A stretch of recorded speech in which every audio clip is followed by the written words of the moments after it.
Welcome to Clixed Off, brought to you by Lucky Dice Cafe out of Huntsville, Alabama. Check them out at LuckyDiceCafe.com. And now for your hosts, Daniel Powell, Jason Alvey, Alex Coos, and Tylor Speeds.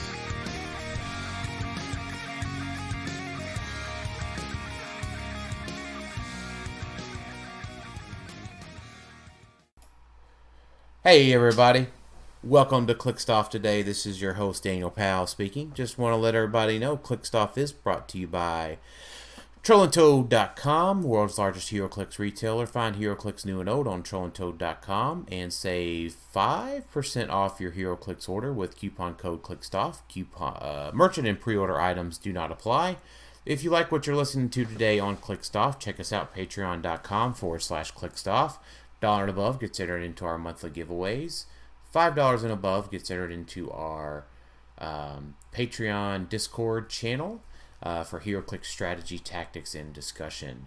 And joining me today is Jason. Wrestling is definitely real. Alvey. Agreed. And also joining me is Tylor, is wrong in his opinion of wrestling spees. That's your opinion. I agree with that also. And lastly is Alex Vin Diesel Coos. What? I don't have friends, I have family. I missed something. That's a terrible Vin Diesel impression, but you can't put me on the spot with that. That's true, that's fair, that's I fair. could probably come up with one, but... No, that was a good one. That was a good one. Family. Right. Anyway. So Worlds is 9 days away. Don't sound so excited. I was Swiftly approaching. I was doing the math. I was like, it's Tuesday, we leave on Thursday. No, but it sounded like you went, World is 9 days away. Like, I know you're... Like, oh God. Yeah. Almost 9 days. I really don't want to go. Oh gosh, I do really want to go. I am really looking forward to Worlds. I was literally just doing math. That is my calculator voice. And with weeks, it's hard to do calculations because it's not based on powers of 10 or ones and zeros. So, or I guess that's powers of 2. So, yeah. So, anyways, it's sevens. So that is not how a brain typically works, at least mine. So we've got a lot of questions for Worlds. We're going to be talking about what we're doing for Worlds. I just found out that Tylor's not going to be there in time to go to dinner on Thursday, which I'm sad about. No one even told me we were doing dinner on Thursday. Well, I just figured everybody was going to be there, and I didn't need to arrange it. That we're going to do barbecue on Thursday. What time we're going to work this in? Because it seems like Thursday is pretty busy. Well, so, like, I guess Thursday's probably our only opportunity for barbecue. Hey, I'll get there at midnight if you guys want to go out then. It turns into it turns into a shooting range. Knives are out at in Tylor. Yeah, That's true. knives are out at that point in time. So, no, because Thursday when we have the Silver Age event and X of Swords, y'all being Tylor and Jason will definitely be done with X of Swords by dinner time. Alex and I may not be done with Silver Age event by then. So there's like no way, right? Like it starts at 3. Dang. it starts at 2. No, 2 is registration.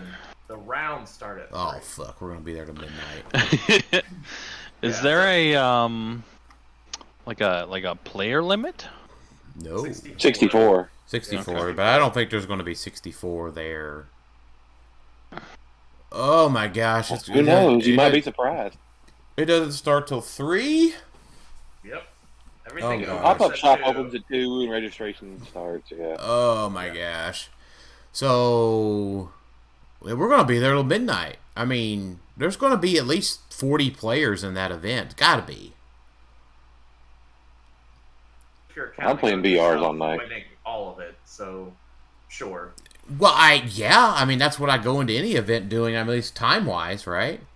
That's fair. I mean, if I scrub out, then yeah, I mean, we'll go eat earlier, but...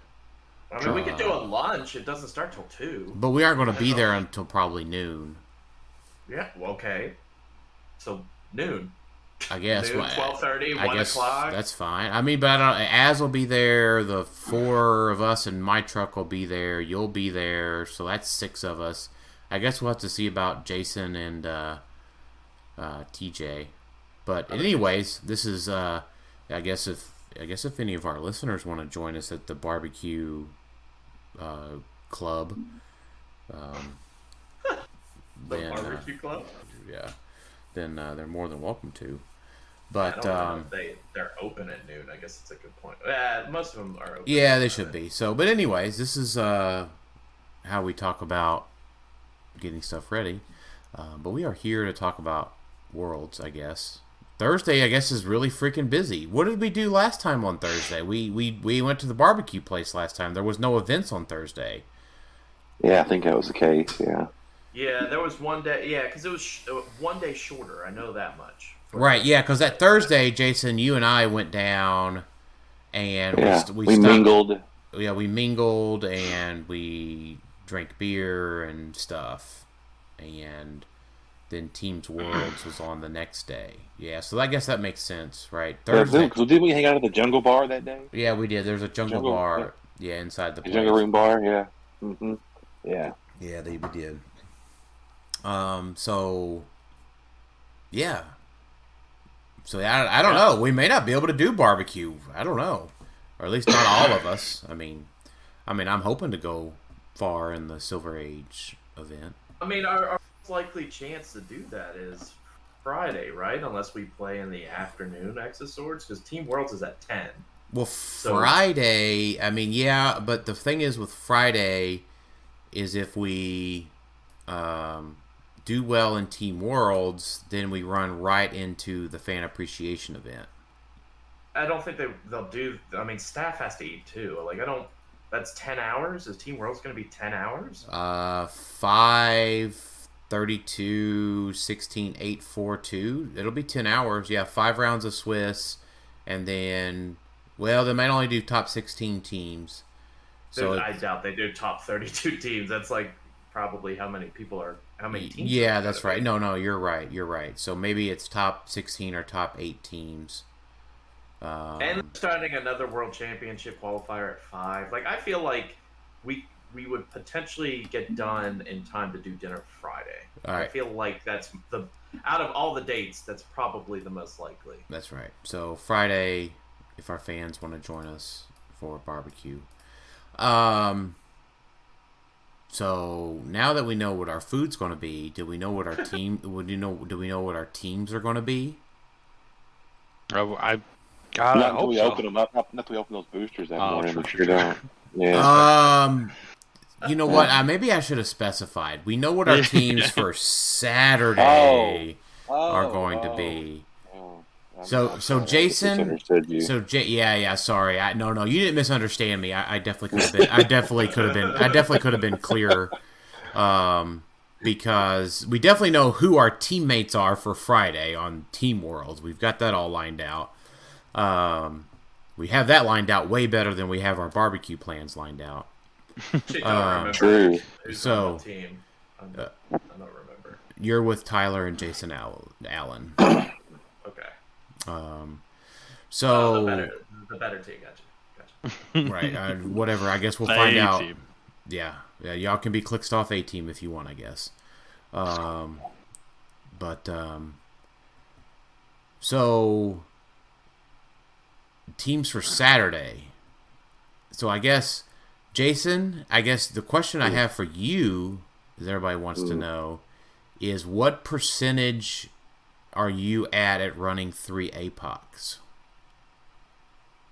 What percentage am I at? Like, is there is it 100? Like, there's no way that we're talking you out of running those 3 and doing something else. Is it 99? You might. Is it 85? Is it 40? No, I think what I'm going to do is that Saturday morning I'm going to get up and I'm going to roll a dice and determine what's going to be my team. It's either going to be 3 APOCs or it's going to be whatever I pull out of 2 boosters.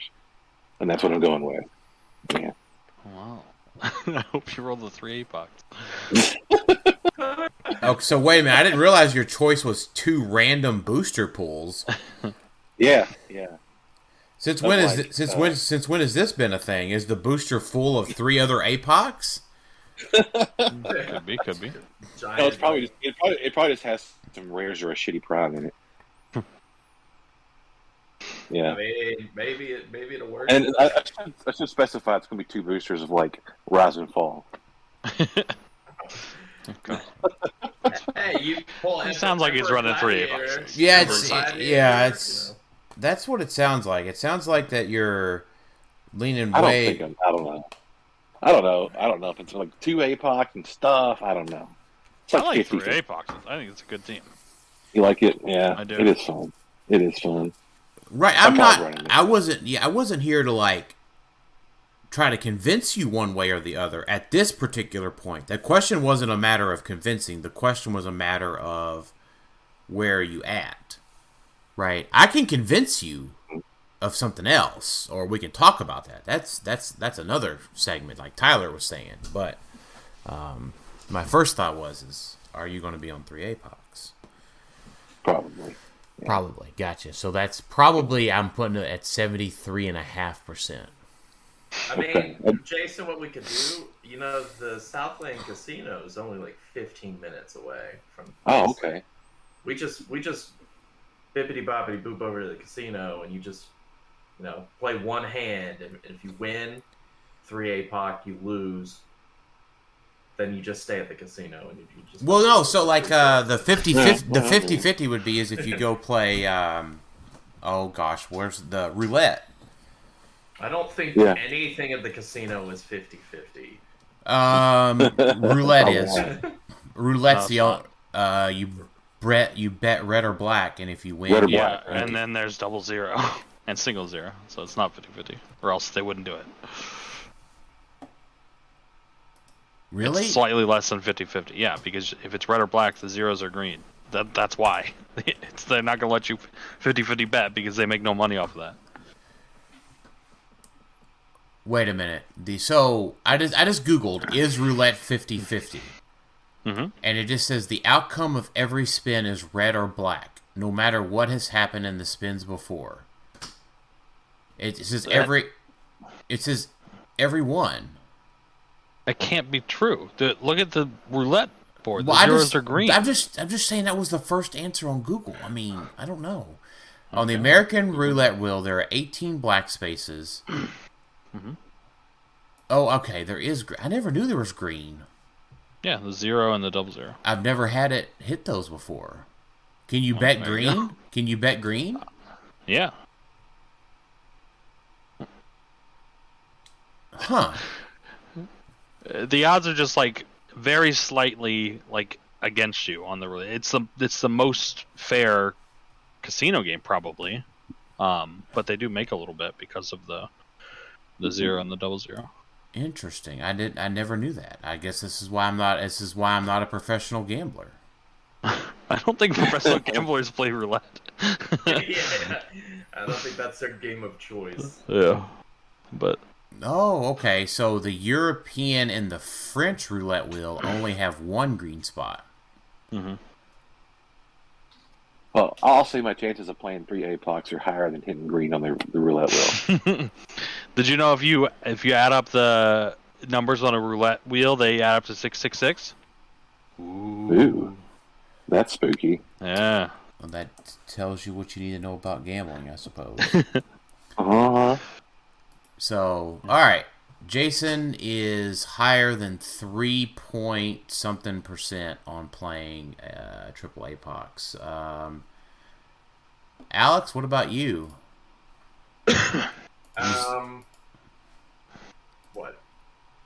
What? Are you Are you settled on your team? No.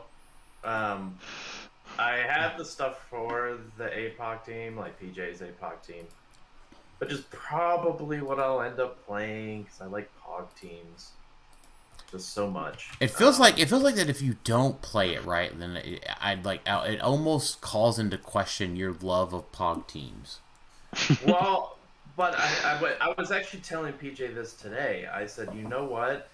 You've steamrolled this team to where so many people are playing it. It wouldn't surprise me if at the last minute he's come up with, like, haha, here's this random, like, shitty figure from Fantastic Four that counters every APOC team you didn't think about. He did just ask to borrow some Dooms today, so... That wasn't for him. Oh, was it? Yeah, no, it wasn't for him. But that's the other variant. I've got 3 variants I'm working at, or I want to practice. Paul Cote's been doing the Doom APOC variant, which is the same thing as PJ's for the most part, except instead of Annihilation, it's Doom Chases, outside of some minor changes. And then the other version is like a Merlin version of the team, which is probably the least likely one I'm going to play. But I figured I have it nailed down this weekend with just a little bit more. I wanted to get some in-person testing, and I didn't get that this weekend, but I will this coming weekend. So, but yeah, I got the Pogs for it. I actually paid $140 for an Apocalypse, so and I guess I'm all. I mean, even if I don't play him at Worlds, he's a good figure to have. So until he gets watch listed or something stupid. So yeah, with the I feel like with my practices and with the Brad events, it feels like 50% of the field is going to play Apocalypse. I think that's too high. I don't. It might be hyperbole, but I don't think 30% is hyperbole. Yeah, I think you're right there, but I think you have to also remember. So, like, I've played in 2 in-person events these past 2 weeks. Jason was with me for the first one. Sam was with me for the second one. And now, they were a 13-person event and a 12-person event. And there was, Saturday, there was only one APOC. And it was Jalen. And, like, even Jay wasn't playing APOC. So, like, Jay and Jalen were there. Now, I don't know necessarily. I didn't ask Jay if he was going to play APOC. I mean, it feels like he would have. He was on Monsters, so it has a lot of the same stuff. So maybe. But, like, APOC's just not easy to get, right? I mean, Jason stole them all when he had to get 3 of them. I was ahead of the curve. True. Right, and then there's that store in Owensboro that has 7 of them. So, but and they're still there. They're still there.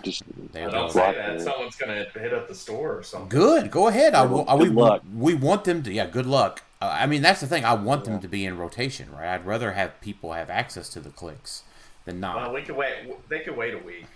Nah, and then do that. nah. I'd rather if it was up to me, I'd rather be able to get those 7 APOCs, sell them, get them into rotation for Worlds, and have 7 more APOCs in the field. Absolutely. I kind of agree with. Well, let's see. So if we're talking a field of realistically, what, 100, 120? Yeah, somewhere. I want to say 125 is going to be my... So you think 30, 35 teams are going to be playing APOC? I guess... That seems a lot if you think of it from that standpoint. If you're thinking of it from, like, Nationals, where it's much smaller, more higher, like, tier players, you know what I mean? Like, Worlds is going to get a lot of people that outside of the core 30 to 40 people we see all the time. You know what I mean? Like, we see in the Bradcast and a bunch of other events the same 30 to 40 people. And most of those are going to be at Worlds, sure. But not all of those 30 to 40 people were playing APOC. I don't know. I don't think 30% of the top tier players are going to be playing APOC, because I think there's going to be people that are adamant, I'm not going to play APOC or Thanos, and I'm determined to play something else. You know, the people that don't like hype, jumping on hype trains. Right. So I guess to answer our first question, Jackson kind of asked this, and some other folks asked it too. I'll read Jackson's questions. Worlds teams are what you'd expect to see on a lot of the field. And so I don't know, like, so if you have to think about, like, what's the, so 125 people, right? Mm-hmm. I'm thinking about this. So if you just round it to 100, right? Because that's just easy math, right? Mm-hmm. 100 people. Do I expect to see 30 legacy apocalypses in the field? Mm-hmm. I'm thinking. Sorry. Well, it's a hard question because, like, I'm trying to visualize it, right? I'm visualizing that room that we were in for Worlds, and I'm visualizing all of the matchup tables. How many people do we know personally are going to be playing Apocalypse? That ruler team's pretty hot right now. That ruler team's hot. So, like, and I don't count, like, Jason doesn't, like, say Jason counts as one team playing APOC. Yeah, right. Right, so, like, Jason's not in a separate category than, say, PJ or Jalen is. Mm-hmm. So, I mean, I know, like, 6 people playing 8, 9. I feel like you... 8, 9, yeah. I feel like I keep getting higher, right? Yeah. I think I probably know maybe 10. So, 30 APOC teams. I think 30 APOC teams out of 100 would be expected. Now, I think it would also be 30 out of 125. Yeah. And I think that might be a little high. Maybe. It's between 20 and 30, I feel like. I could be wrong, but... Maybe it's just like a bias because that's what I've been practicing against at times. I don't feel like it's less than 20 by any stretch of the imagination. Mm-hmm. And I feel like if 30, you know, it might, if you said it was 36, I wouldn't be surprised. If you said it was 28, I would still be just as surprised. Mm-hmm. Well, let me ask you this. This is a good question. Well, do we need to talk about your guys' teams first? Well, Dan, you don't really need to talk about your team. I'm not going to, we got to talk about whether or not I'm locked in, but. Well, my other question You said last episode you're locked in. So, we're saying 30 APOC. If they're not playing APOC, what else is everyone playing? Like, not us, but, like, what else do you think is going to be the more popular... Right, so I guess like, is the next question is, do I expect to see 30 Legacy Thanoses in the field? No. Not at all. I think it'll be the second most played team. I feel like X-Men might. But what is, so I guess here's the question, right? What is everybody else going to be playing? No. Right, I don't think X-Men's going to be that high. I don't think Isaac or Robert's team, like, people like copying Nat's teams. Their teams were pretty nice. I mean, they won, or they did well with it, so, I mean... They won't be, like, the top teams. I think they'll be... So, let's see. 30 APOCs, 10 X-Men... That seems high to me. And 100? I'm going to say 20... 15 to 20 Legacy Thanoses. Mm-hmm. And... Then, I don't know, like... I mean, the 2 are Spider-Man Family and Fantastic Four, right? Right, so Fantastic Four is probably 4 to 5. Not nearly that many. Maybe 3. Pure Fantastic Four teams, probably. Right, or even like Nate's version. Fantastic, or Alex's version. Nate, Alex. Hold on. There's the Nate version, the Alex version, and the Phoenix Nest version. So between all 3 of those combined, probably 6.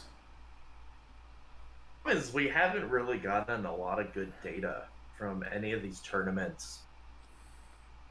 We had good data from Nats. But... Yeah, but we have a whole new set that does include a lot of APOC, for example. That adds a lot of things to the meta. So we don't have a lot of data. We have like winning builds and like top 4 for like the event you guys went to, but that isn't good data. That's just like, here's the people who won. We want to see all the teams. Right. So that way we can say, oh, there were actually 10 Thanoses at this one event, but only 2 made it. Or, we want to know all the data out. Yeah, I'm with you. There hasn't been a lot since. Right. I didn't have you with me to take all the pictures either time. Nah. Alex. Yeah. Sorry. That's okay. So I think surprisingly, what I expect to see maybe 3 to 6 of, and this is going to be a surprise to Tylor, animals. Really?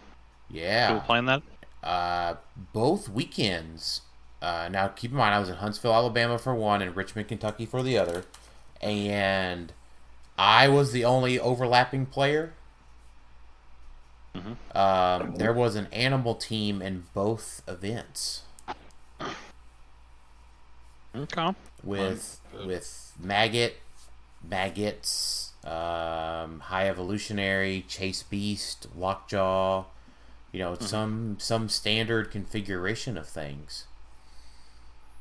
Yeah, I mean, there's still probably an okay team there.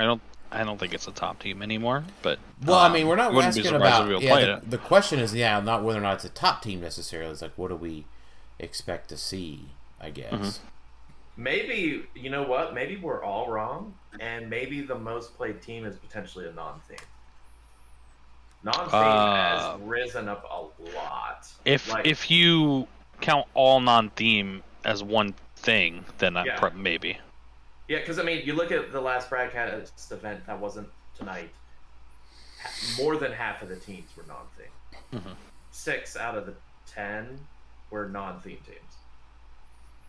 Because, Isaac was non-theme. He won the whole thing on a non-theme team. And there's so many good pieces individually.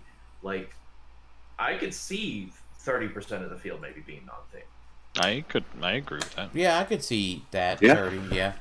I guess I guess the question is between non-theme, Spider-Man family, Fantastic Four stuff, how many Sicarian Ironmans will be on teams? And do we think that he is still the hotness going into national or worlds? I still think he's the best piece in the format. But it's weird because Mad Jim Jaspers could be there, but the best attacker, I think, for sure. Yeah, he's probably APOC does a lot, but APOC is probably just the best POG generator. But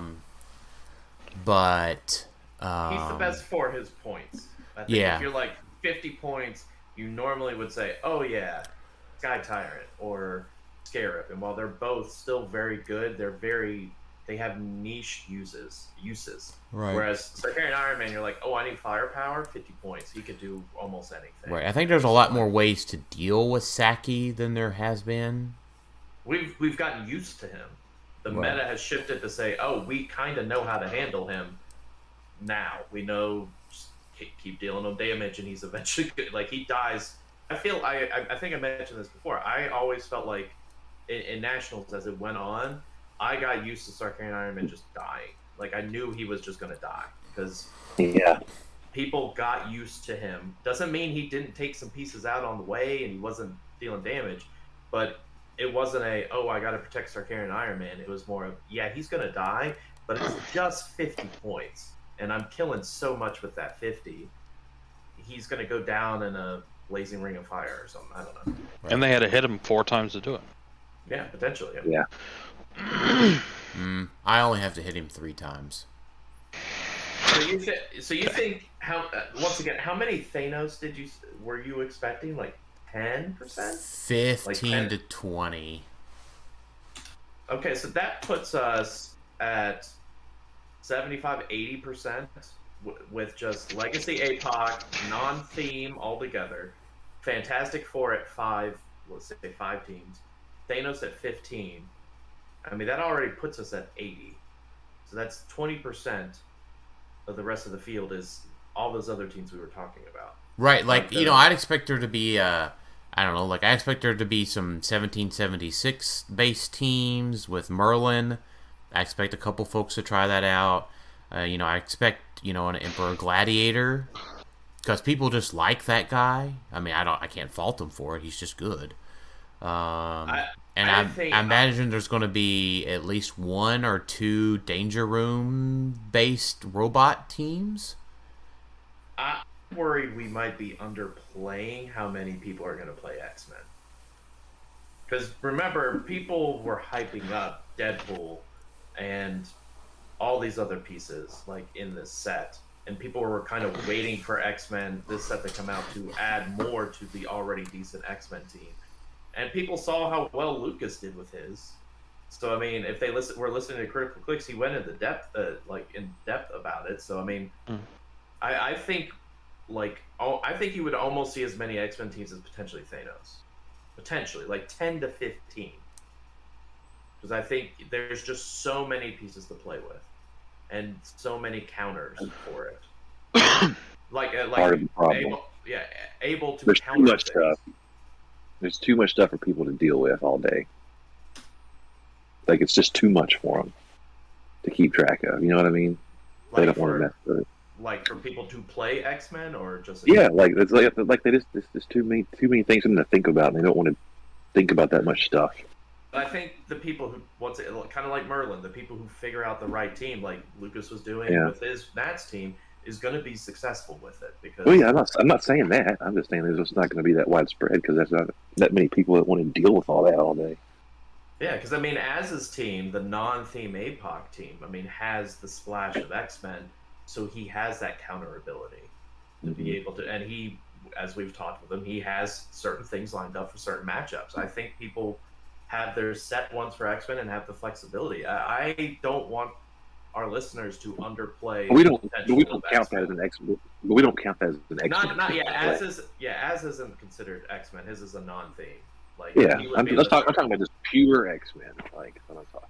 Yeah, I think because Lucas did so well, and the fact that X-Men gained so much, like, I could see people playing, like, maybe not a ton of top players, but I could see other players saying, I've got 3 or 4 sets of X-Men I could play with, and I could swap them out.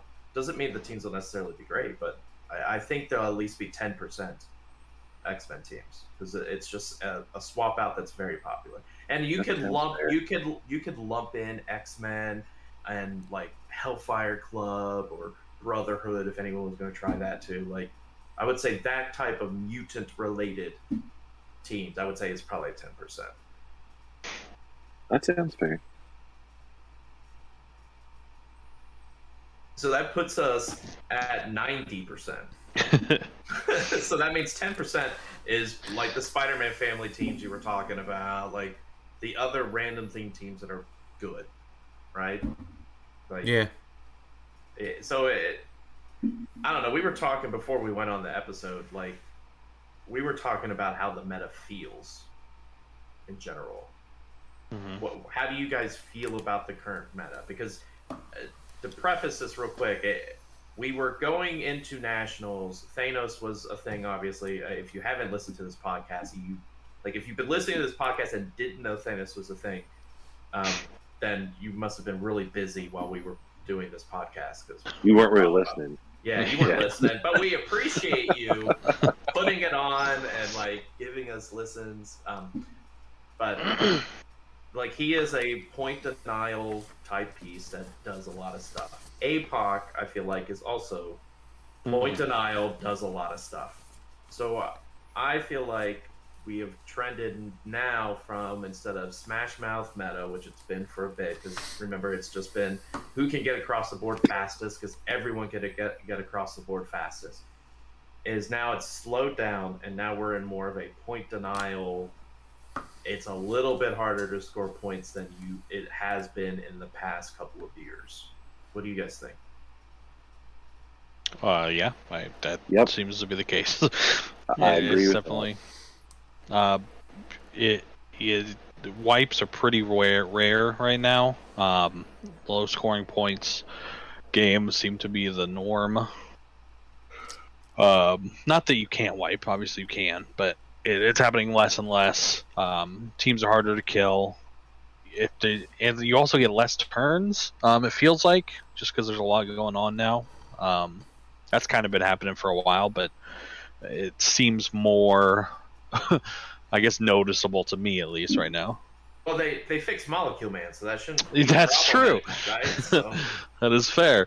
Now let me. Hey, this is a good question. I would like to point out. I would like to point out that I wiped in like 9 of my 12. I don't know. Like I wiped in almost 15 games. Okay. Do you disagree with us? I disagree somewhat. Okay, explain. I think you can get a wipe easier than what y'all are letting on to be.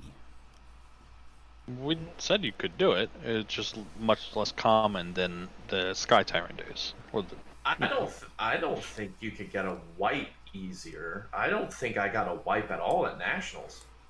Like, I got a couple, but in the past, most of my games do not go to time, and I would say, and Nationals definitely the majority did. I did get one. That's right. I think I got 1 or 2. Now that I think about it, it was against the Thanos team, so that was a little bit easier. But it's very hard for a Thanos team or any team to wipe an APOC team. APOC is very hard to kill, especially 3 of them. Now, this is the question I wanted to ask. Dan and Jason, you've played in person with the tarot cards. How has that slowed the game down at all? No, I didn't feel like it slowed it down at all. It definitely didn't feel like the mechanic itself slowed the game down at all. Because I know there's concerns. I know it's much clunkier online. Everyone's been practicing online, playing at Bradcast events. I know it's much slower on there.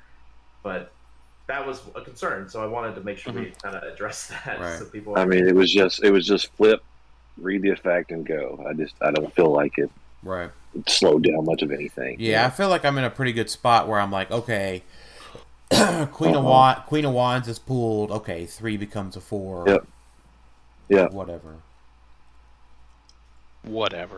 They're not. None of them are that like in depth or hard to understand. I don't think that it causes you that much trouble to keep up with it. Right. I agree with that, actually. Yeah. Yeah. And it'll just get faster too as people actually start like hopefully memorizing. Like, yeah. Like you want to take the time to be like, what does this card do? And like look at it for a second. You'll be like, oh, that one. Oh, hypersonic. That's right. I know what that one is.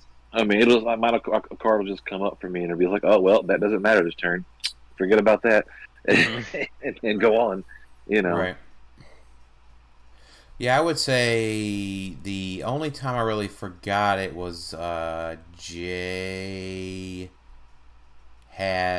Major had the 2 damage cards showing, and we had to roll something back a bit because something wasn't KO'd. Sure. I can't remember if Jalen or Jay played that card, but one of the 2 of them did. Even though we've gone so far, Tyler, you never told everybody what you were playing. Well, no, it's fine. We actually hadn't he can, but I mean, we're just working through that. Yeah, but it's.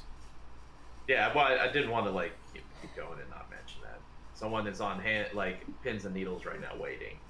Sure. So the question that we're basing it is Tylor locked in, and if so, to what team? Yeah, I locked in. I decided to just go back to my police team, Spider-Man family. I still think it's really good. It has some of the best answers for what's going on in the meta right now.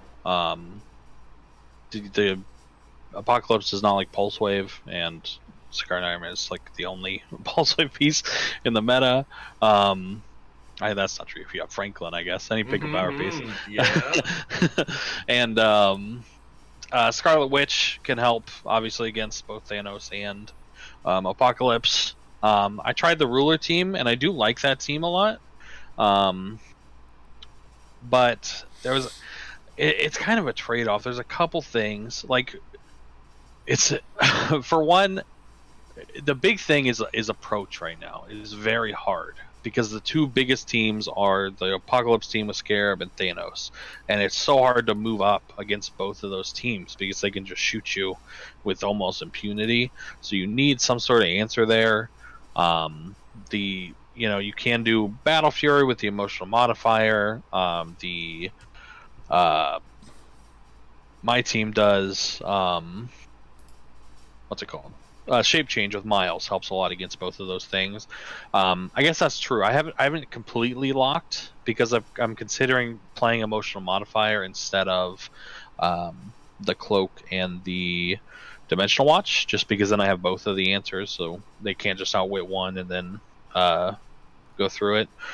But the biggest reason is it's a +8 instead of a +7, which gives me a +3 roll against both Thanos and Apoc, who are both normally 5s. Yeah, that's where I'm at. And I have the whole team already, so except for the Scarlet Witch, but most of the team, so it's easy to get. And there was nothing in X of Swords that really added to your team at all, or could have added to your team. No, it's like there's almost no police. There's like Banshee, if you want to run him, and then there's a couple celebrities, but they're not really worth noticing.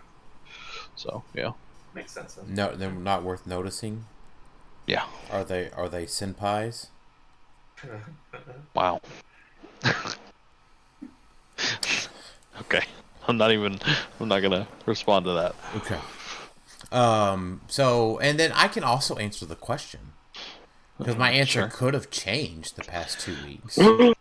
Then you would have lied to our listeners, because you said you were locked in. Well, I mean, that's true. I mean, Jason could, I guess, Jason did open up the possibility for his 2 booster team. True. So, yeah, that appeal to you. But 2 boosters at Rise and Fall, don't forget. Right. Yeah. Yeah. It feels like I'd rather just sit in the hotel room and take a nap instead of doing that. That sounds nice. But no, I am still locked in. It plays so well. It does. And, I've been talking to a few folks about Thanos, and, him shooting for 6 is just always good. Having a piece with like 16 square reach that can shoot for 6 damage on his own, or not on his own, with a 13 attack. With a 13 attack is just chef's kiss. And a lot of the things I've been thinking about, what I've learned, is that map choice doesn't necessarily hinder Thanos that much. You don't say. Yeah. Well, news flash. So, yeah, welcome to Clixed Off. So here's the point: is that they got rid of his improved targeting, right, for regular shots, obviously, and but here's the thing: other teams prefer open maps too. Mm-hmm. Now, Against Thanos specifically, right? Or just a lot of other teams, right? Now, I've done a lot of look at like Petunia's house, and like Petunia's house was probably like, I don't know, the most I don't know, what am I trying to say? The closest map to being Ancient Hold in Modern, but it's not even that much of a big deal. You talking about Morlock tunnels? No, see, so it's a map that you're able to traverse that doesn't have, that is good for other teams. Because like Morlock tunnels is bad to put Thanos on with a bunch of barrier. Aunt Petunia's house at least has some like different lines of play. So I've looked a lot at Aunt Petunia's house as probably being the worst map for Thanos. But yeah, like you wouldn't want to take my team to Morlock Tunnel. You may never get to attack it. Mm-hmm. I guess the other thing that I've learned the past 2 weeks, thanks to Tylor, is that I do enjoy playing tower defense games. Yeah. So they are fun. And then I guess if I was to channel a little bit of Scott Crampton in Critical Clicks, I also like playing with myself. It's good that you could admit it. Right. All right. Because, well, I mean, just a lot of the times, like if they have an emotional modifier and the fool pops up, which happened like in my finals against Jalen, was he moved up and swapped to the emotional modifier, and I'm like, the fool's showing, my guy, and he's like, oh. Wait, was it his fool? No, my fool. And well, oh, he can't use it to even pick. You can swap to it with Jimmy J, but you just can't use it. Right, yeah. So, it just becomes like, well, I'll go over there, do some mind control stuff, and then come back, and I'm just over here playing with blocks. Yeah. Like, building walls, and I can do it with, either if like against Doom 67 and Merlin, right? Like I'm not taking a lot of free actions to be able to do, 8 to 12 a turn, 8, 11, 12 a turn. So, it's fun. It's fun for one party. Right? Uh-huh. This is why I was saying earlier, I'm like more excited about Silver Age and the Team Worlds at this point. Right. I'm not there because I'm not. Obviously, when it comes to Saturday when it comes to Saturday and we all sit down, I'll obviously be pumped about it. But like right now, it's like, man, I'm just not excited because it's just I know I'm gonna probably play some games that are just gonna be boring. Annoying. Yeah, Tyler, Discord says that you're playing Balloons Tower Defense 6. I am. That's funny. So, at any rate, so there is a question from Jackson. Hey, everybody. Just want to give a shout-out to show sponsor Auxxit. Auxxit in the HeroClix Cafe is the place to buy, sell HeroClix. Check the link in bio to join. Every set they do an auction, and they regularly have other HeroClix auctions in there, but link in the bio is the best way to join, and enjoy. Do you think that Thanos is back to being overpowered due to tarot cards? Are you feeding Jackson questions so you can talk about Thanos more? No, he asked in the Patreon chat earlier. These are actual questions for the show. I'm gonna look at those chat logs, see if someone changed his question. I'm kidding. Go ahead. So right now, I will say I am not a big fan of the meta, and it's mainly because of Apox and Thanos. I'm not going so far as to say it's a bad meta, because like Dan likes it. There's people who like it. There's people who love this meta and think it's really good. It's just probably not for me. And then I think that Worlds is going to show a lot if either of these things is like a problem. Which I'm not saying it is. It could just not be, and I'm just being a sourpuss because I don't like it. But I don't know if it's more Apox right now than Thanos, but it still could be Thanos. So we'll have to wait and see. I don't think Thanos is overpowered. I think he's very annoying. And I think when you play him with 15 squares of barrier, he gets more annoying. But that doesn't mean he's overpowered. I mean, we did see 5 of them at Nationals in top 16. Right, yeah, that's true. And it's undoubtedly he did get better.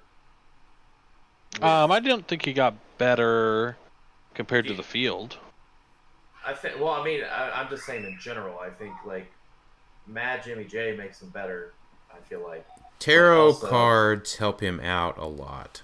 Well, that's what I was about to say. Is tarot cards? It isn't a wash for tarot cards. It isn't like, oh, there's good and bad. I think that's for true. Thanos, it's just generally, it's just better. That's fair, especially because of you're much more likely to get favorable gem rolls, right? It's the big thing. I have had the full does help. Yeah, the full helps, and I've been keeping track. I have now had four gem turns. Yeah, that sounds fun. Everyone's excited.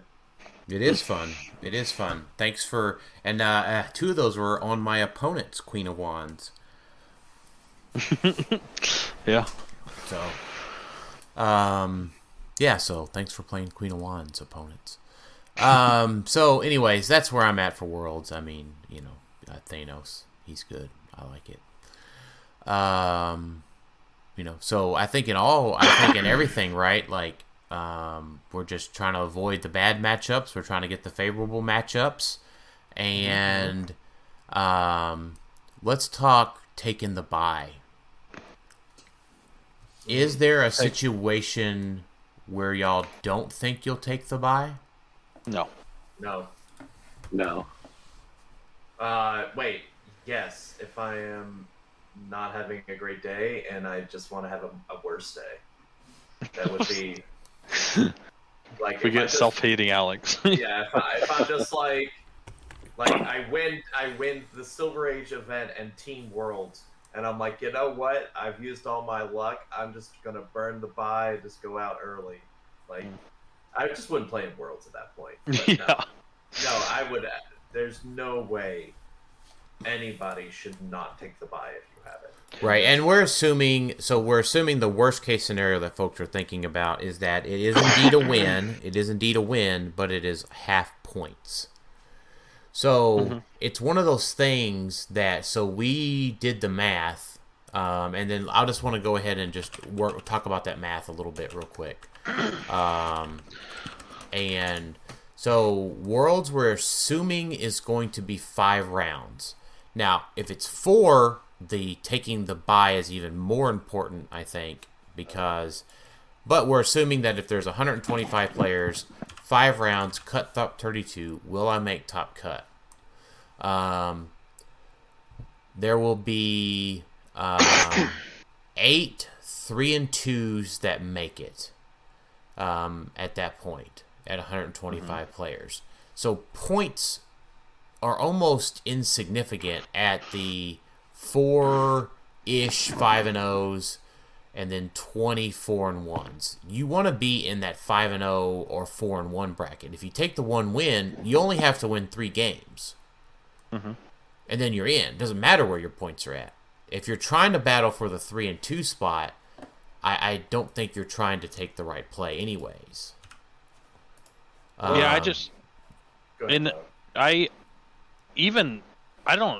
don't know if there's ever a scenario in a meta where I would not take a free win. That's my opinion. A win is a win. If you take your wins. Because if I play, I could play Easton, and then would I rather have a bye or play Easton or Isaac? I'd rather have a bye. Yeah. It's a win. A win is a win is a win. So to me, no matter what, I'm taking a bye. But especially now, because I bet if you go over the Nationals scores, my guess is that even the wins might be under 150 on average.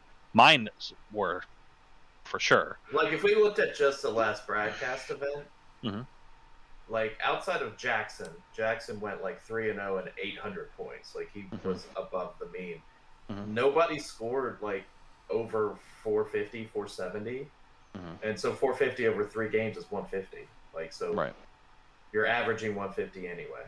So you're almost gambling too much to not take the bye, because you're saying, okay, I'm betting on myself that one, I'm going to get a good matchup, because it is going to depend on your matchup. You can be the best player, but pair off against a bad matchup, and you might maybe get 150 points and maybe a win. So I think you just take the guarantee thing and just say, I know the field in this meta is not averaging 150, or even if it is averaging 150, that's still good. I mean, let me ask you, out of all the times you guys have ever gotten a first round bye, outside of the disappointment of the adrenaline running out because you were hyped about your first match and now you have a bye and you have to sit and watch people. Like, have you been incredibly upset that you had a bye? No. Like, it happened to me, I think, once at a Rock Cup way long ago, and I was like, okay, I'll take it. Like, a win? Yeah, sure. So, I mean, now you also gotta, there's also the, one thing we need to add in there, though, is you also have to assume, because the list is public, all those people you're just talking about, Tylor, are probably taking a bye also. So how are they going to do the buys? Like, is it just everyone with a bye sits out a round, I guess, and then all the people that didn't take the bye plays one round? That's and my then assumption. The buys add in? That's my assumption. That's how a bye typically works. How it works. Right. I guess my thought is maybe someone doesn't want to match up with some of these top players when they come in after the bye, because we're all going to be rolling in with our 150s. So if it's us 8 in there for whatever, all of Clixed Off are the buys where we know we're going to be playing each other because we're all the 150s. You know what I mean? Like, there is that factor in there that all of these people are going to be at the same points as me, so I'm playing another buy person. It is very unlikely I am playing someone that won round 1 with 150. Like, unless they won with exactly 150, I am most likely playing another buy person. Right. I agree with that. So that's another factor. It still isn't enough for me to say, no, I'm not doing the buy, but that does mean you're, one win, you're still going to play a buy person, which could be good or bad. Yeah, I guess if you don't take the buy, if nobody takes the buy, in your situation, Tylor, in what you're explaining, right, if nobody takes a buy versus the buy, you have a higher chance of playing Isaac in round 2 than you do if nobody has a buy. So is that worth it to you? Is that a risk you're willing to take? Yeah, I think so. Again, a win is a win is a win. That's my. Yeah. Yeah, I tend to agree. Or I would not. You're cutting out, Tylor, or is it just me? No, it was Tylor. How many points did you have to have? 50 or 100? 50. Yeah. Now I'm gonna look up and see how many people have more than 50. Like a bunch. Right. Well, that's what I want to see. Like, I know it's a bunch. Sorry, I think it cut out there. You've been cutting out, Tylor. Okay. I don't know if I said it. A win is a win is a win. That's where I'm at. It made it through. Okay.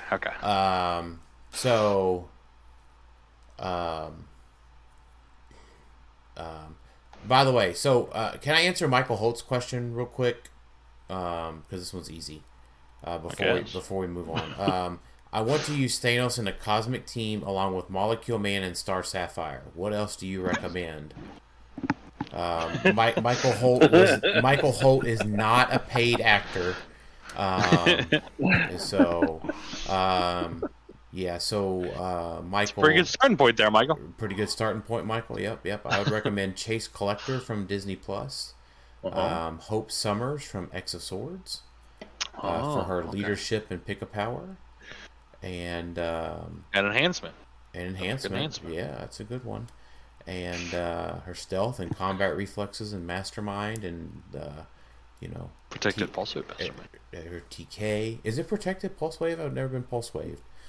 And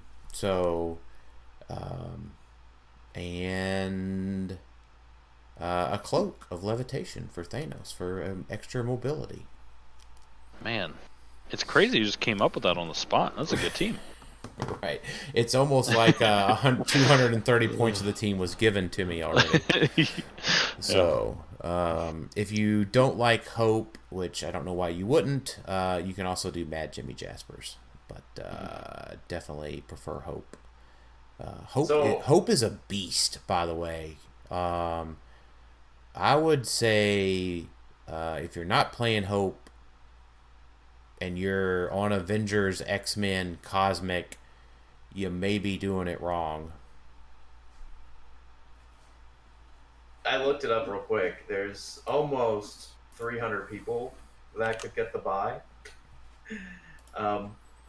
I just thought of the funny scenario where you get like somebody that's new and they're like really excited to finally play in Worlds, and they show up and none of the top players are playing because everyone's waiting for a buy, but maybe they don't know that the buy is a thing, so they're just playing and they think they're going to be.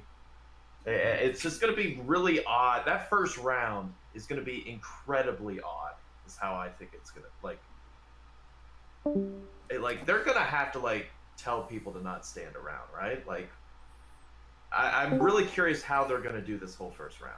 Yeah. With the buys and how they're going to organize it and be like, listen, if you're taking the buy, go sit out in the cafeteria, because that's way too many people standing around looking at tables and watching games. Like, right. Just go out there, because we've got 3/4 of the field taking a buy. So the other 25 people have to play this first round. Right. Yeah, I agree with that.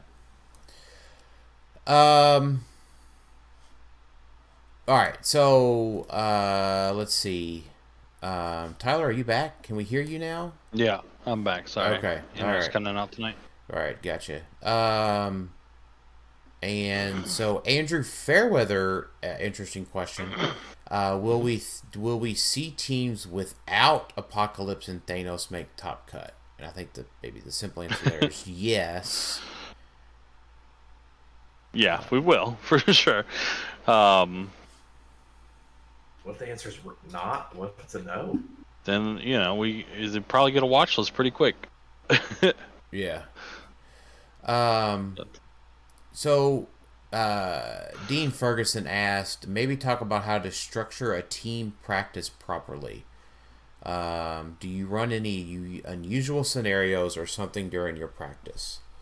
I would say the big thing we do is we typically don't count critical hits or misses unless there's some effect to make a critical hit happen.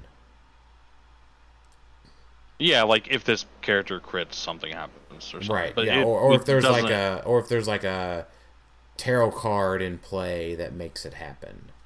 Yeah. Oh, sure, like a 10 to yeah, sure. Right. Yeah, like a 10 to 11, or I was even thinking like the re-roll the single d6 one. Like okay, let's say you got to roll an 8 and you roll a 6-1 and you re-roll the 1 and it turns into a critical hit, right? Then that would probably count. Yeah, that makes sense. But I would say for a lot of times when I practice, I go down different routes, right? Like, so you think of it like a tree branch, because it's like, okay, this happens, okay, I want to do this, this is what happens. If you hit your shape change, I do this. If you miss your shape change, I do that. If you hit your super senses, I do this. If you hit your miss your super senses, I do this. Yeah, like as an example, like on my team, like if I'm going against Dan, like my turn 1 will be a setup, his turn 1 will be a setup, and then my turn 2 would be like, well, I can go out and attack you, and I can get some points, or I can just sort of safely move up, and then we'll sort of play out both of those scenarios to see which one is better and how you play them out and things like that. Yeah, right. and then the matches usually just evolve into, well, you got lucky there. I would have normally be able to do that. Like, there's kind of devolves to that at some point, but we usually just we allow each other to try different things, just because we know it's good for us to see it differently and good for the other person to see it differently. So. Right. And then let's see. So Peter Marshfield, this is the last of our Discord questions. What do you think is the most meta-defining mechanic of Modern right now? Swaps, Mad Gem, Shared Trait, Tarot, etc. I mean, is equipment a mechanic? Sure. I mean, Mad Gem is based off of the equipment mechanic, which is already very good. So I don't know. It's hard to nail down exactly what they mean by mechanic. But... Yeah, I agree. That's what I was gonna say.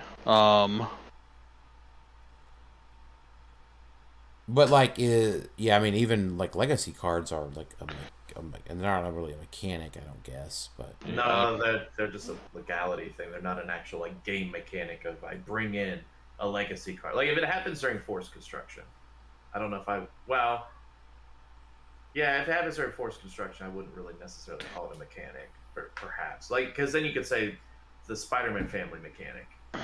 Like is that a mechanic? Like I don't know if I count that. well, I would say keyword sharing. Keyword cheating, yeah, technically it's called keyword cheating. Is a mechanic. I mean, mechanic's not a term in the rule book. That is true, right? I hear the term police coming after us. This is just so how defensive we are now about. Like it's not a game mechanic, so I can't properly. Well, we don't really care about that, but yeah, I would say the most meta-defining mechanic at the moment is probably tarot. I think equipment more, especially with how people are using it with Mad Gym and with Scarab and things like that. I think equipment's very important right now. Yeah, that's true. Right, that's true. But also, tarot can change a turnaround. I mean, it definitely can, for sure. Right. So, I did have a turn where my opponent's wands came up, and my wand came up 2 turns later, and I rolled my molecule took action. My molecule man took actions 5 turns in a row. Yeah, I mean, that can happen. Because he rolled 4s on willpower and leadership, and he took 2 tokens off, and then he acted for 2 turns, and then he took 2 tokens off. Sure. Makes sense. I mean, that could theoretically happen anyway if you just kept hitting willpowers.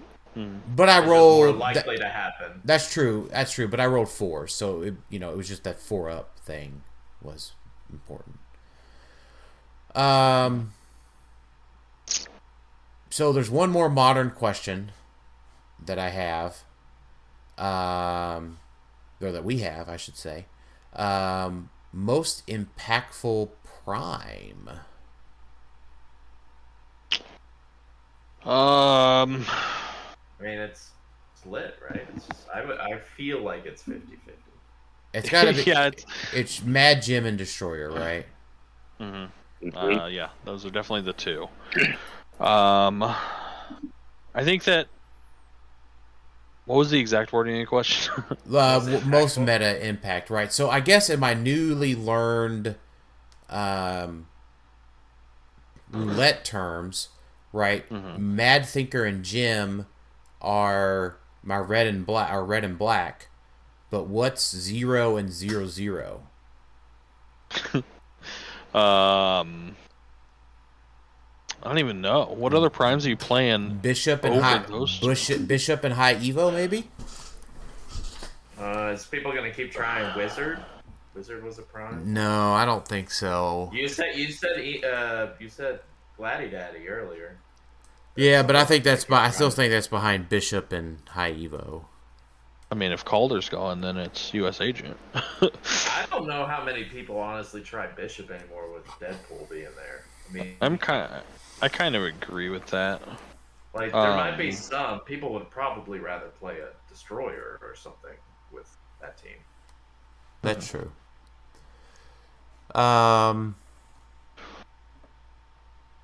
Got it. Vision Prime? Is he even good at 50 points? Johnny Dunn asks. I think he's good at 50 points. The thing that holds him back is his keywords. I would not be upset if somebody played him on an X-Men team with that, whatever her name is. Yeah.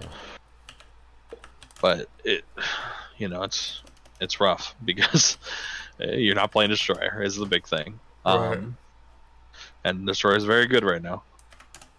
There might be a few crazy people that try Captain Marvel also. Yeah. True. I think he's still really good. Yeah, Jalen tried him. Remember, was it Nats that he was playing? Yeah. Captain Marvel. So. But at any rate, real quick, so Alex, this is a question for you and I. What do you think is the best way to prepare for Silver Age? Keep playing a Modern Age team, but add a couple of Silver Age equipment pieces, or building a completely different team, something completely different. You're doing something completely different than Modern, right? Yes. Well, yeah. I'm taking just a different approach to Silver. I think that's why. Because my thought is Silver right now, because the list hasn't changed at all as far as like a ban list, because it probably needs to for like a few ID cards and a few other pieces. I'm just taking the approach of this is going to be a mess because there's just so many pieces and so much out there that I would much rather, and I already know how Worlds is going to be. I would rather play something that I'm going to have fun playing, and if I lose, oh well. I would rather have fun playing because it is technically a side event. So if you're trying to take Silver seriously, like you're like, this is my event, I'm probably not the person to give you advice for it because I'm taking a different approach. I have always liked Avenger teams. So for Silver, I'm looking at Avenger because we got Sarkarian Iron Man and Scarlet Witch, and Avengers does counter a lot of Silver Age teams or helps against Silver Age teams. So I'm building an Avenger team, especially since they've got the Giant Girls to fluff. They still have Giant Girls, right? We didn't ban Giant Girls. Yeah, no, Giant Girls are there. Yeah, so they've got the fluff to be a +9, +10 if need be, and the options to swap out. So, and the option to bring in like Mad Jim Jaspers if you want, or Captain Marvel or whoever at 50 points if you really want to. So, I think I'm taking the more of, I know this is going to be crazy. I want to play a team I'm going to enjoy playing as opposed to playing the quote-unquote absolute best team, because I don't know if anyone knows the absolute best team in Silver, because no one's honestly, there's no Silver Age events leading up to Worlds. So it's really just practicing, not events. So that's my take on Silver. Okay.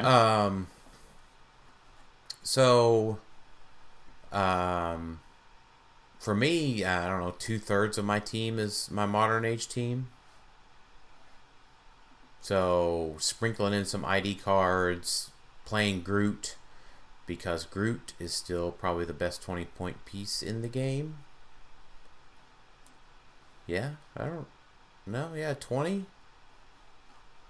Yeah, we're playing Groot, right? Groot's good. I don't think he's the best, but he's good. I think he's better on Cosmic. Are you playing pure Cosmic with Collector? Yeah.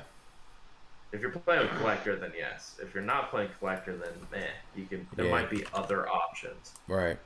That's true, but 11 for 4 Groot retail. Yeah.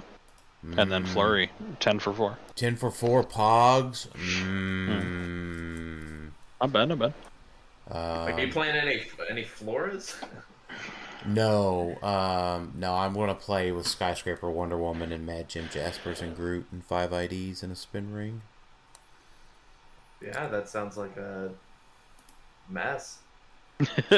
It's a lot of fun.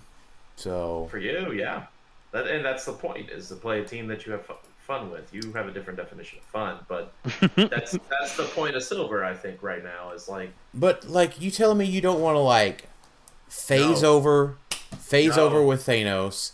No, absolutely not. Pick Flurry off the gauntlet and just go 13 for 4, bop, retail with Groot, 11 for 4, bop, call out Superman, 11 for 5, bop, Flurry with a Walking Wood, 10 for 4, bop. So let's see, adding Merlin to the team. Oh, would you like to know how many free actions I've taken to do all that? 3. Yeah. Okay. 3. That's pretty good. 3. Yeah. 3 of them. 3 of them. So, and even more. Yeah, phasing, the retail, and what was the other one? Picking a power. Okay. Yeah. Yep. That's a thing. Thing. Yeah. Yep, Merlin. Are we trying to dissuade people from playing the game of HeroClix? I feel like that's what we're. No, it's fun. doing A right lot of now. people, a lot of folks have fun the same way that I have fun. So.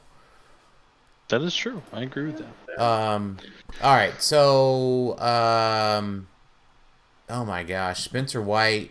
Let's talk a little rock paper scissors. What are the best and worst matchups for these teams? I think we've covered that a lot. Well, I mean, you can at least say the team so people know what he would. Right. Legacy Apocalypse probably doesn't want to see like 4 Scarlet Witches and 5 Legacy Leeches. No. On the same team. I don't know. I think they would be fine with that team. I think they'd be fine with 4 Scarlet Witches because they're like, yeah, take your time getting over here, buddy. Like, you're not gonna TK and drop the rune. I'm just gonna wait for you to get over. Like, I'll kill you. I know. We're talking about imaginary team land here, okay? Yeah, I mean, Scarlet Witch and Leech are the biggest counters to Legacy APOC, but the positioning of them is the hardest thing.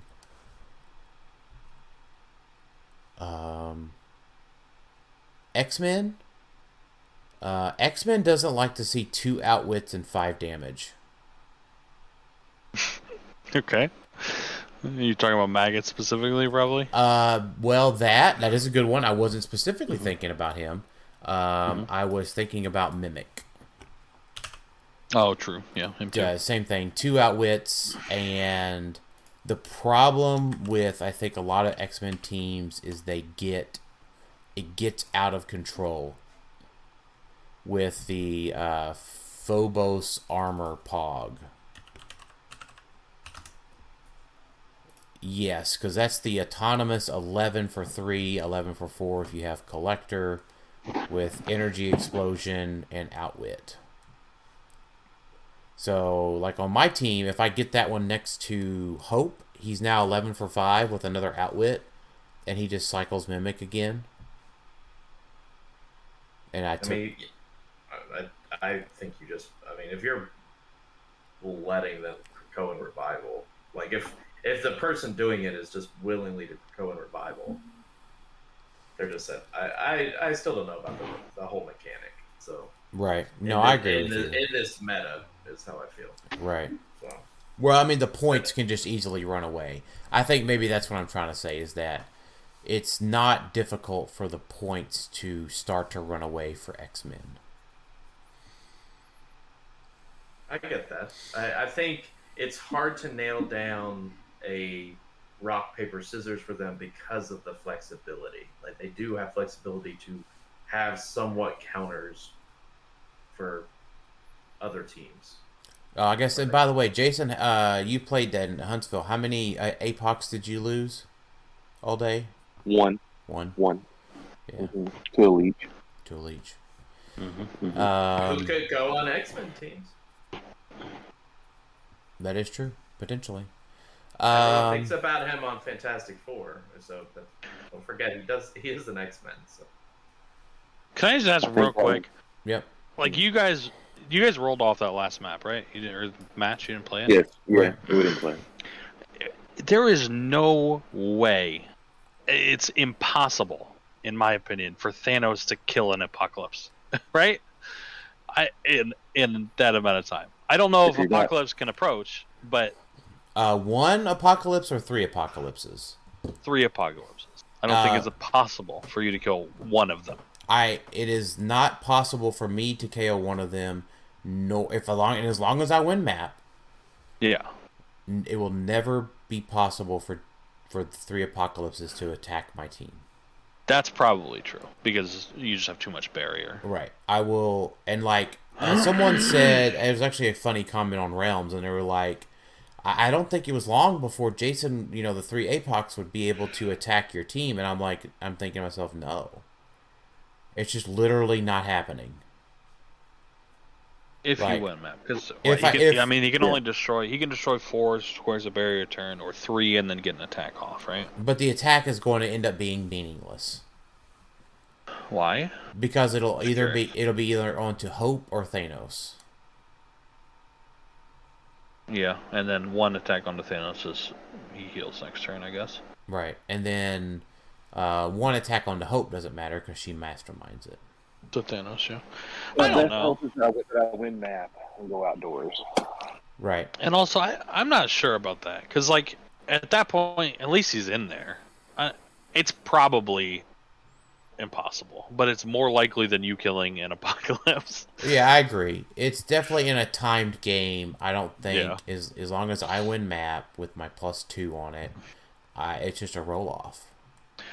Yeah, 3 Apocalypses is.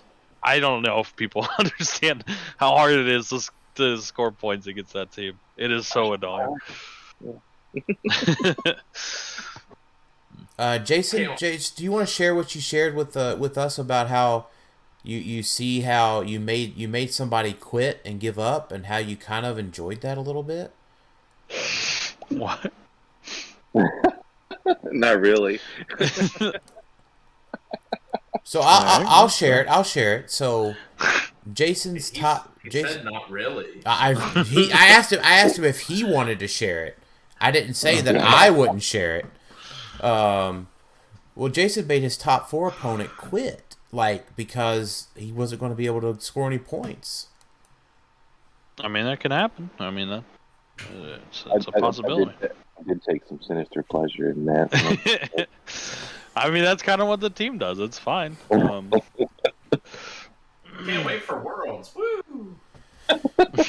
Right. Yeah. Well, you just got to prepare for it. You have to have an answer. Yep. And sometimes the answer is just a roll off or 0-0. We did both in the same day, so. Well, yeah, because we couldn't do the one in the Swiss round. So. That's right. Yeah. So, by the way, if Jason and I end up making it to the finals of Worlds, yeah, and we roll off for map and I win map, guess what? We will. just roll off. We will roll off. Well, I guess up to Jason. Well, I mean, Jason could play it out. But I think if we meet in the finals of Worlds, it'll be a roll off. We don't even have to play the game.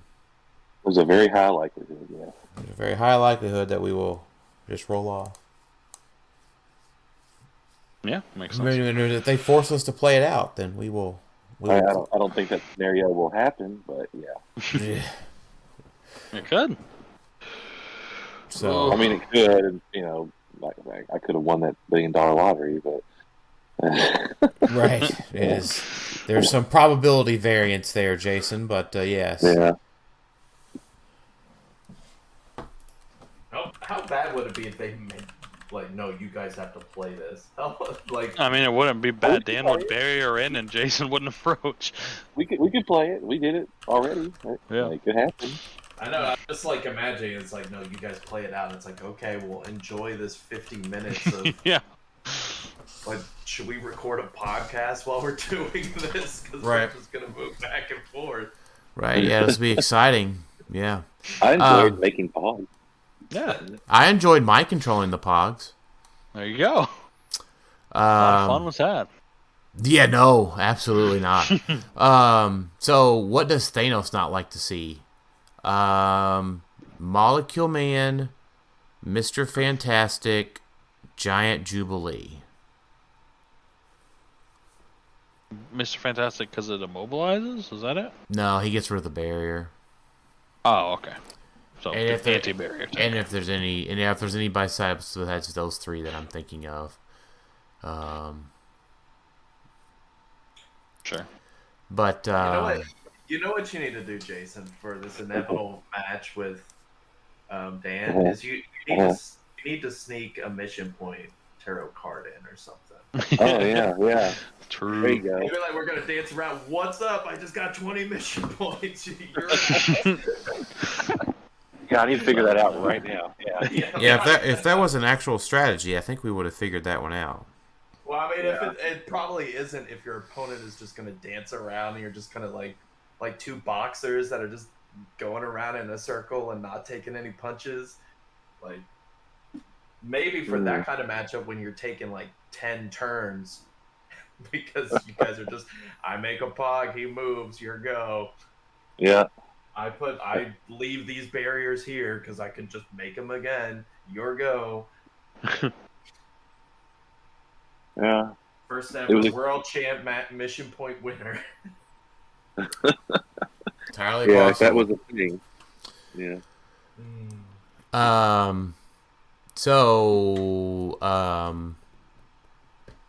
Yeah, but Wassel, what does not Thanos want to see? 3 apocalypses. What does X-Men not want to see? Probably 3 apocalypses. That depends. They have Beast. Beast helps them a lot. Yeah, so You just gotta protect your Beast. So, the issue that I see a lot of times with Beast is the deployment of Beast and the deployment of the rest of the teams. Because you got to get Beast all the way across the map, and then you have to get Mimic all the way across the map.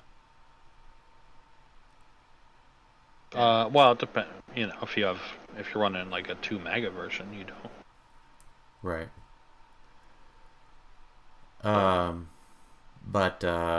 Yeah, Fantastic Four. What do they not want to see? 3 apocalypses. Well, again, so they have answers. They have Leech, but I think Leech deployment is so hard. And probably like Petunia's house is probably the best answer to that. Because they have to move up, be protected, not get their Leech KO'd, and then be able to move Leech up and attack and KO 1 APOC.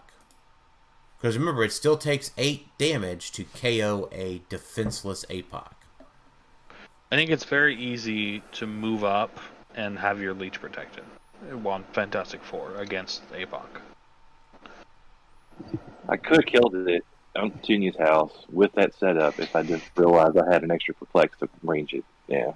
Well, like, because if they move up, they're gonna have probably 2 Lockjaws on Leech, and it's gonna have Power Cosmic.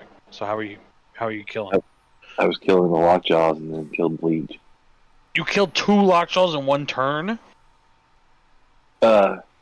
Well, not exactly, but I could have if I just realized what I was looking at. You know. You can't kill. How are you killing 2 Lockjaws in 1 turn? And Bleach? I meant shoot for 5. How?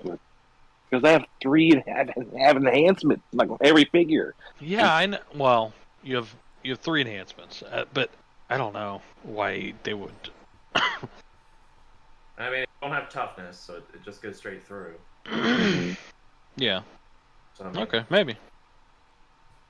It's Yeah, I not mean, out of the realm of possibility. It's only 16 damage, Tyler. It's only 16 damage. Correct. Yes. I mean, the structure of that sentence is correct. Yeah. Yeah. I I mean, my team can do 16 damage in a turn. If the team, if they set up and move right in front of you. Yeah, I agree with that. Which they're known to do. Well, the old one was known to do. They don't have to do that. They just have to be within 15 squares of you, and they have right. They don't have to be. Right, but I think the issue becomes, right, is that, like, they still have to be able to do, right, so they have to move up Leech, and then they have to, like, TK or something on Franklin, right? Mm-hmm. And then attack with Franklin, and then attack with, say, Wolverine or High Evo, and, like, that's hard to do, and you only get 1 APOC in that situation. Maybe 1 APOC and then a wounded another APOC.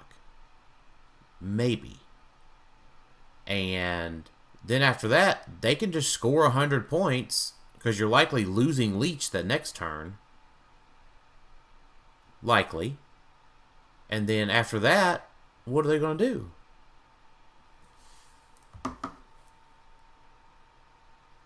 I I don't know. I would have to It's say not, I'll it's take not him. easy. It ain't easy, but it doesn't matter. Nobody's gonna play for the Apocalypse anyway. Right, they're going to be playing their 2 boosters of Rise and Fall. Yep, that's it. Best team ever. So, I mean, everybody's playing Apocalypse with like the ruler team, so don't kid yourself. right, yeah. Here comes Jason with his Apocalypse and 100-point Shadow King. Past theme. That retired. That retired, didn't it?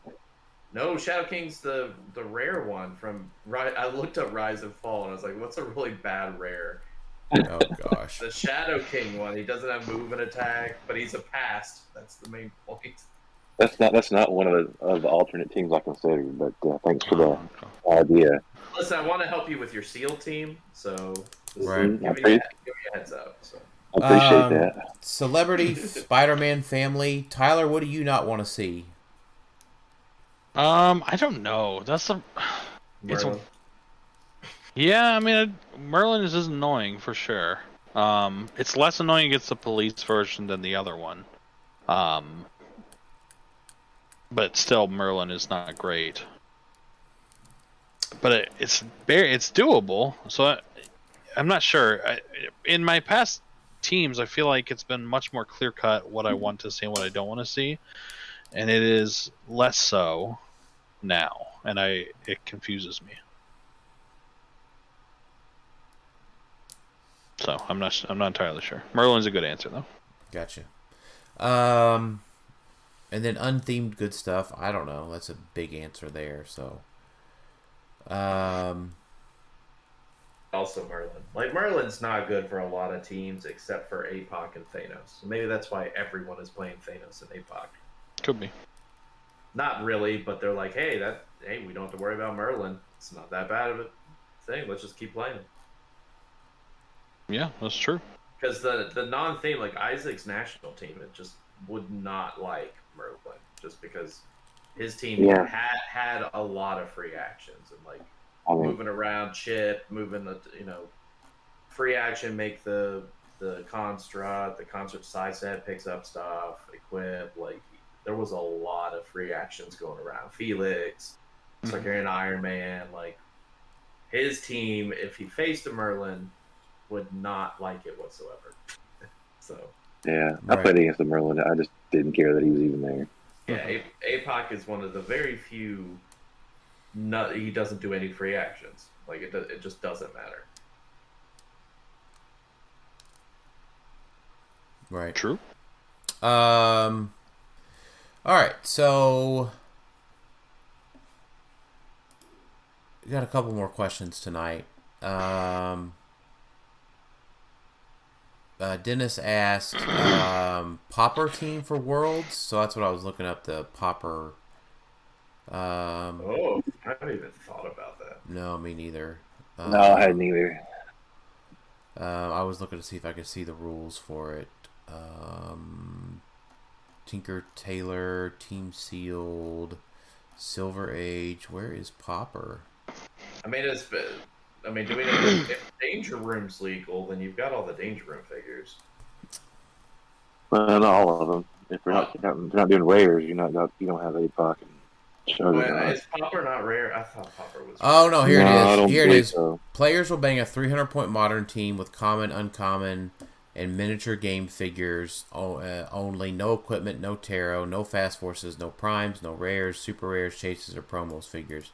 All sideline game elements must be of the same legal rarity. I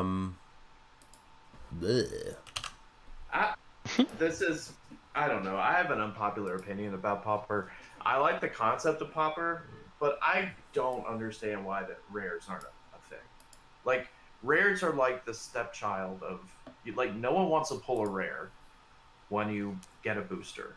Like, the only time you're okay with a rare is if it comes with a chase. I don't remember the last time we had really expensive rares outside of, like, Marvella and, like, a few others. Like, none of them I don't think are expensive.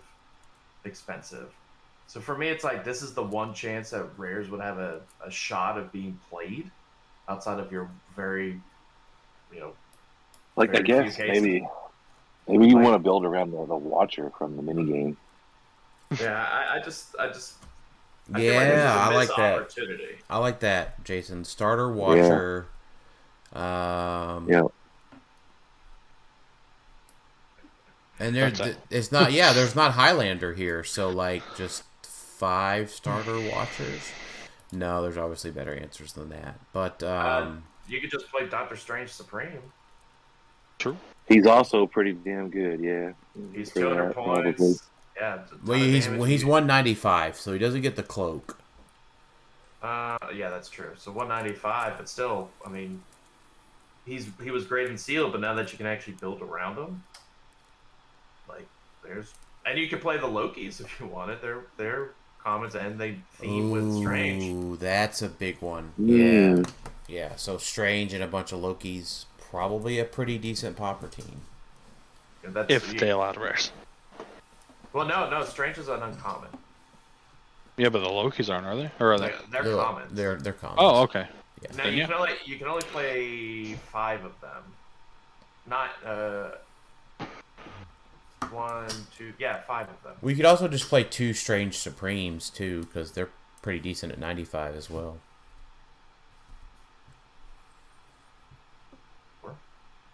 All right. I might go Strange Supreme if I was playing it. I just don't like the format. So Right. and unfortunately, the format, the way that WizKids has, stated how they're building sets, the format's just going to get worse because, like, commons and uncommons we've seen in War of the Realms and other sets are just the most boring. Not really much going on with commons and uncommons. It isn't until you get to maybe rares and super rares. So Right. that hurts the format a bit. Yeah, I agree with that. All right, so one last thing to talk about is Team Sealed, and then we're done for today. Malcolm McCleary just wants to know, I'm wondering how Team Worlds works. This will be my first year. My friends and I will be doing it. I read the event info, but I don't understand the part where we figure out who player 1, 2, and 3 is, and also how the cuts work. I'm okay with explaining this one if that's okay with y'all. Go ahead. Sure. All right, so so here's the thing. Here's my principle: is I'll explain everything. I guess if you already know something, that's okay. But if you don't, then you will now. So you pick out 2 of your buddies that you want to play with, and you go sign up, and you pay them your money. You probably have a conversation beforehand with how you're going to split up your brick. Like who's going to get what, right? How you're going to divvy up all of your loose boosters, right? Like after the event, right? Like who's going to walk home with the chase and who's going to walk home with what. We typically do by best record, individual record.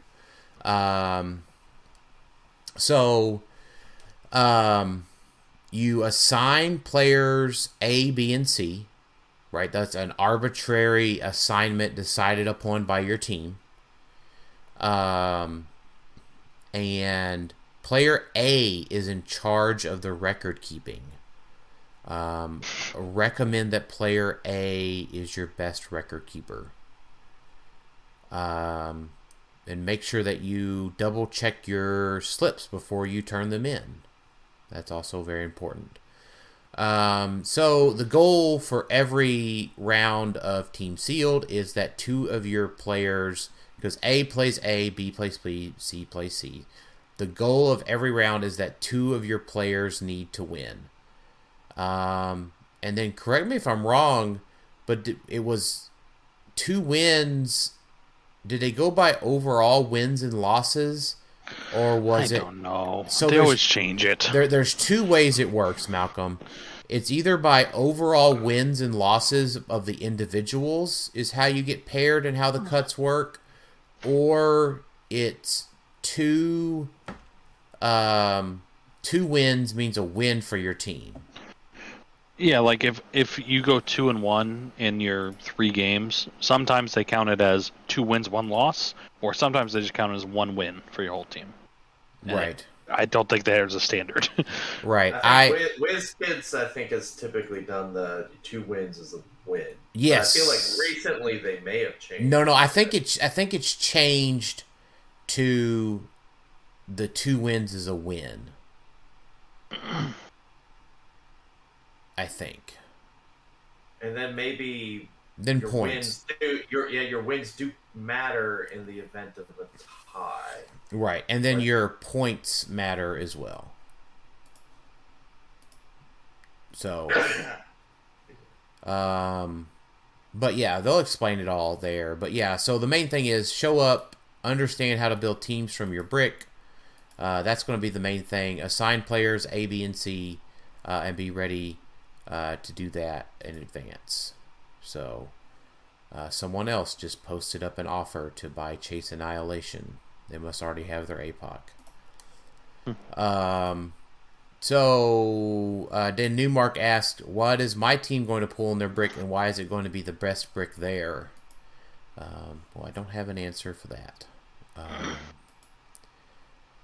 All right.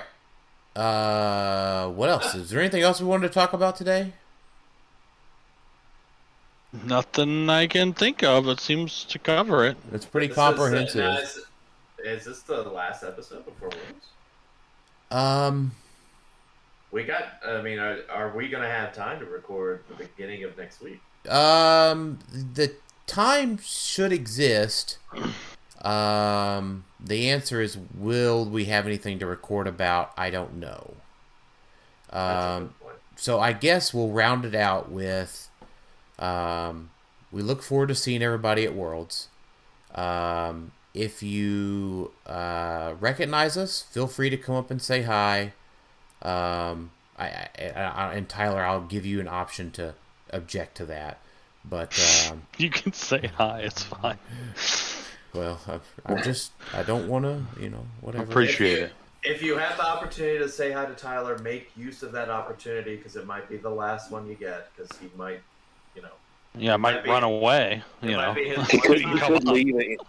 could leave and go home at any time. Yeah, 6-hour drive. He'll just go home and come back the next day. Yeah. Right. So, but yeah, other than that, feel free to come up and say hi. We look forward to meeting all of y'all. We look forward to playing games. We look forward to having fun.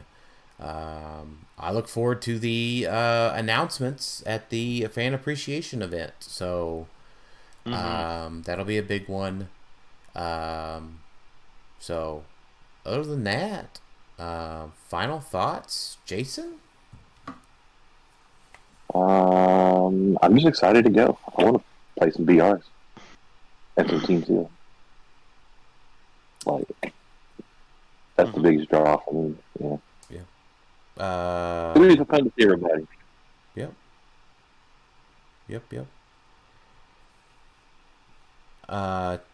Alex. If I find out that there's actually going to be like 40 to 50 APOCs in the field, then I might try to figure out how to qualify for Dice Masters and just play the Fair Worlds Championship instead. I'd probably have a better time. Makes sense. Tyler. Yeah, nothing specific. I'm very excited for the fan appreciation thing too. It's been a while since I went to one of those. And it's always fun to see what's coming up. And yeah, Team Sealed is super fun. So I'm really looking forward to 8 days from now. I guess it's after midnight for me. Right. That's true. Yeah, I mean, again, I'm looking forward to seeing everybody next week, and just holler at us if you see us. Thanks, everybody, for listening to Clixed Off today, and we'll talk to y'all next time. Yeah. Later.